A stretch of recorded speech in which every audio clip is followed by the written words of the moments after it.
Kaya pala ito si Bam Aquino, si Lacson.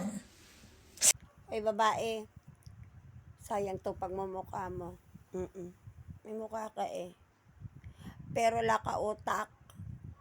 Kung may magbalik man dito ng sweldo, hindi si Kiko at saka si Bam, no? Si Sara Duterte mo, walang ginawa kundi kumamal ng sweldo. Dora the Explorer naman kung saan saan napunta, wala namang naiambag sa bayan. Kaloka ka. Sasabihin mo ang laking binayad sa Comelec. Wawa, si Jimmy Bondok ang manalo, si Kibuloy, ina mo ka! Pisti ka. Patawa tong inayupak na to. Kaloka tong babae na to. Magnilay-nilay ka nga. Baka makaano ka pa.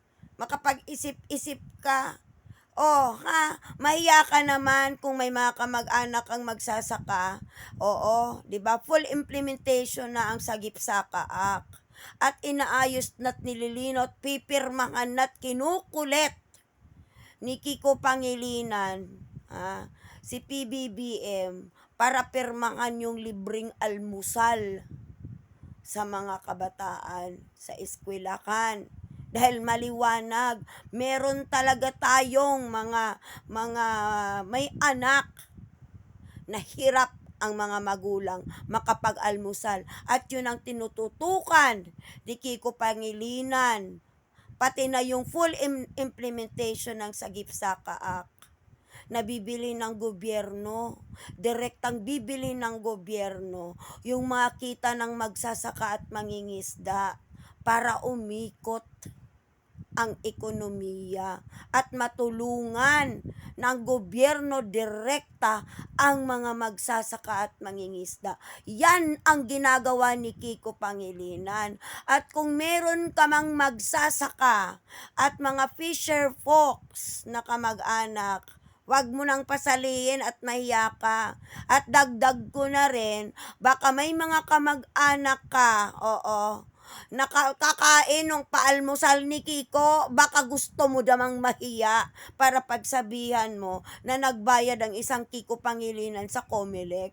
Pagmumukha nitong binayupak na to. At idagdag ko, baka may mga kamag-anak ka din, hari nawawala, na makakuha ng free tertiary education na isinusulong yan ni Bam Aquino na sinasabi mong nagbayad sa Comelec. Ano kaya ang napatunayan ni Kibuloy dito sa mundong ibabaw? Yung ng mga kabataan, mangmulistya.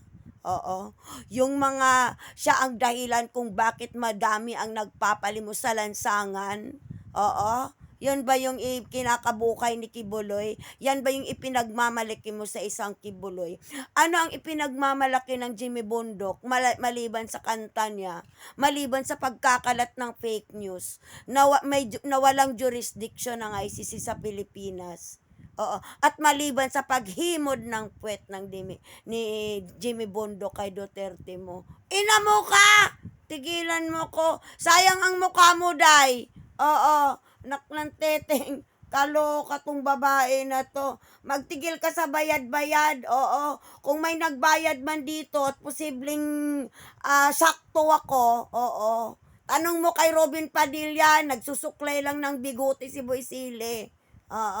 Tanong mo dyan sa mga Duterte block nyo kung ilan yung kinamal nilang pera sa taong bayan. Naklang teteng ka, piste ka, kaaga-aga, yawa.